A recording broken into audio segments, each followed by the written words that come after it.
तो गाइस जैसे कि हम सॉल्व कर रहे थे वर्क पावर और एनर्जी, वर्क एनर्जी पावर, ये वर्क पावर एनर्जी जो भी आप कहना चाहें, वर्क एनर्जी एंड पावर, इसके न्यूमेरिकल सॉल्व कर रहे थे। न्यूमेरिकल सॉल्व करते करते आपने टॉपिक नंबर 1 पूरी तरह से फिनिश कर दिया, सारे न्यूमेरिकल हो चुके हैं। अब जो न्यूमेरिकल बेस्ड है वो है हमारे पास टॉपिक है kinetic energy and work energy theorem के ऊपर बेस्ड। इंपॉर्टेंट न्यूमेरिकल्स हैं, दिमाग चलाने वाले न्यूमेरिकल्स हैं, अच्छे हैं, आपके 11th में भी काम आएंगे और आप जब कॉम्पिटिटिव एग्जाम की तैयारी करेंगे तब भी आपके बहुत ज़्यादा काम आएंगे। तो आप बिल्कुल भी मिस ना करें, कॉन्सेप्ट भी समझ में आएंगे आपको न्यूमेरिकल्स के अंदर, साथ में आपको न्यूमेरिकल खुद भी समझ में आएगा।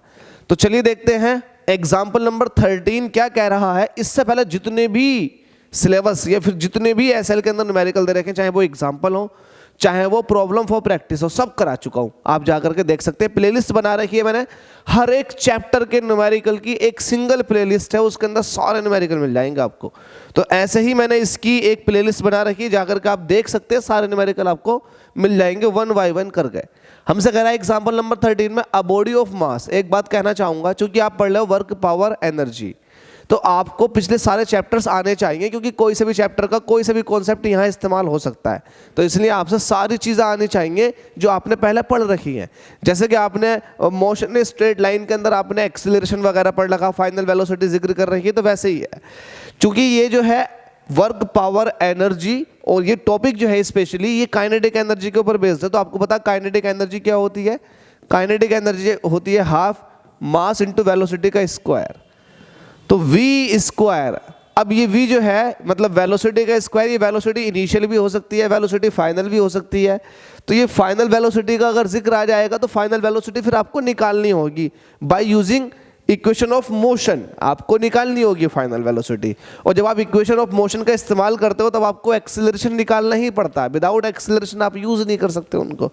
तो इसलिए कह रहा हूँ सारी चीज़ें आपको तैयार होनी चाहिए। तो लिख देते हैं यहाँ पर सॉल्यूशन, जो जो आपको दिया हुआ है उसको देखते पढ़ते हैं क्वेश्चन को। A body of mass 4 kilogram initially at rest, शुरुआत में रुकी हुई है, 4 किलोग्राम की बॉडी है, आ गया। Is subjected to a force of 16 newton, उस पर अब 16 न्यूटन का फोर्स लगा दिया गया। What is the kinetic energy, उसकी काइनेटिक एनर्जी क्या होगी? Acquired by body at the end of 10 second, 10 second के बाद उसकी वेलोसिटी के साथ साथ उसकी काइनेटिक एनर्जी पूछा। वेलोसिटी का तो जिक्र नहीं है, बस उसने ये कह रखा कि 10 सेकेंड बाद इसकी काइनेटिक एनर्जी क्या होगी। तो 10 सेकेंड बाद आपको इसकी वेलोसिटी पता होगी तभी तो आप काइनेटिक एनर्जी बताओगे। तो देखो फंस गया ना, फंस गया कॉन्सेप्ट, वही जो मैं आपसे कहना चाह रहा था। तो आप इसीलिए तैयार रखें सारी चीज़ों को। तो आपसे ये कह रहा है 10 सेकेंड के बाद आप उसकी काइनेटिक एनर्जी बताओ। तो 10 सेकेंड के बाद आपको ये पता होना चाहिए कि उसके पास वेलोसिटी कितनी है।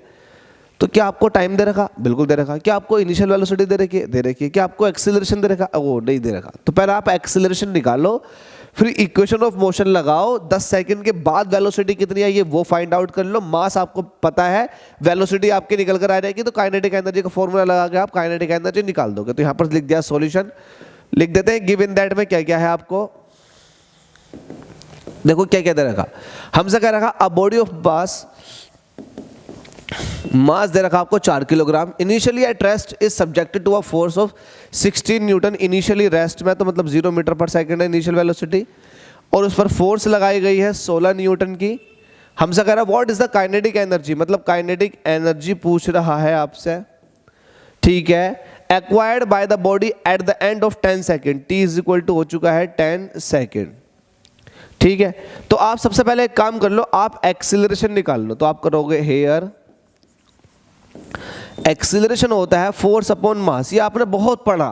फोर्स कितना है? 16 न्यूटन का। वो मास कितना दे रखा आपको? 4।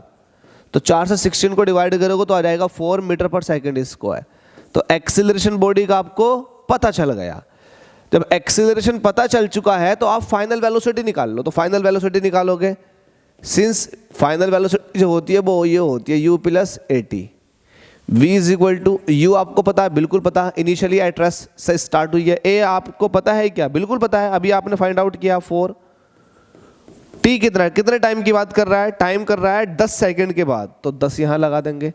तो 10 सेकंड के बाद जो वेलोसिटी निकल कर आई वो आई 40 मीटर पर सेकंड 10 सेकंड के बाद। तो जब इतनी वेलोसिटी है ऑब्जेक्ट के पास तो आपसे पूछ रहा है इस वेलोसिटी पे उसकी काइनेटिक एनर्जी का जिक्र कर दो। तो आप काइनेटिक एनर्जी निकाल दोगे हेयर, काइनेटिक एनर्जी जो होती है वो होती है हाफ मास इंटू वेलोसिटी का स्क्वायर।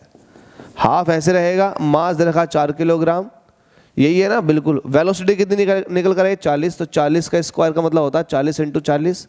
2 से 4 को काटोगे 2 बार चले जाएगा, 4 चौक 1600 हो गए, 1600 का डबल करेंगे तो आ जाएगा 3200।